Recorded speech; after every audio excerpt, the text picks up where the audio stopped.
যেন আগামীতে যারা আসবেন অনেকে ধান্দায় আছেন আমরা আসি, আপনারাও যদি করেন হয়তো 5 বছর থাকলেন, তারপরে জনগণ যখন জেগে উঠবে আপনারটাও বুড়ি গঙ্গায় ফেলবে। কারণ মূর্তির এই সংস্কৃতি এটা শিরিক। এটা কি শিরিক? করলে আল্লাহ নিরাপত্তা তুলে নেয়। এমনিতেই আমরা ঝামেলায় আছি সারা দুনিয়া এখন, বিশেষ করে আমাদের প্রতিবেশী, এরা তোমার নিকৃষ্ট প্রতিবেশী আল্লাহ আমাদের দিয়েছে। খালি পাকিস্তান থেকে একটু চিনি এসেছে ওদের মাথা খারাপ হয়ে গেছে, তুরস্ক থেকে একটু জিনিস আসে ওদের মাথা খারাপ হয়ে যায়, চীন একটু সাপোর্ট দেওয়ার জন্য বলছে আমরা আসি, ওদের মাথা খারাপ হয়ে গেছে।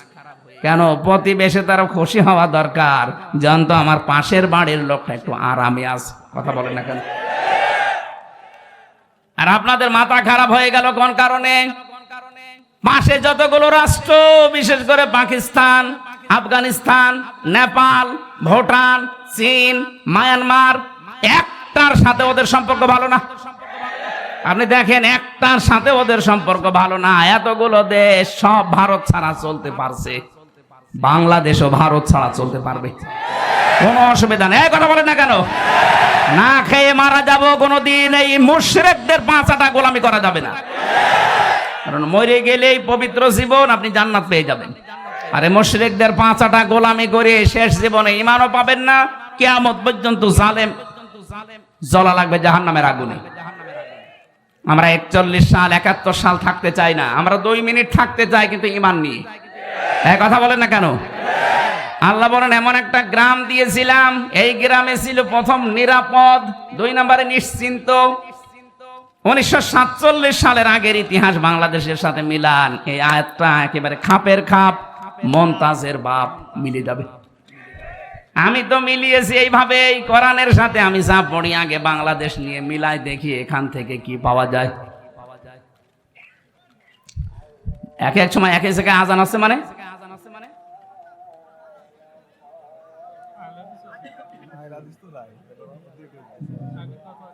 আইলে হাদিস হোক আর যাই হোক, আজান তো আমার মনে হয় এক সময় হওয়া দরকার। এটা ঠিক টাইম না? ঠিক আছে। এই ড্রাইভার, এখন যেহেতু মাগরিব পড়া লাগবে, সেই বনপাড়া রাজা পড়েছে, ওখানে মাগরিবের পরে খাবার যদি এরা দেয় তো একটা টিফিন বাটিতে নিয়ে আমি যাওয়ার সময় খেতে খেতে যাই, কারণ সারাদিন আমার খাওয়া নেই। এখন আমি লজ্জার খাতিরে কি বলবো, সময় তো পাবো না। কারণ দেখ 10 মিনিট হোটেল থেকে খাবার কিনবো, 10 মিনিটে 10 কিলো চলে যাবো।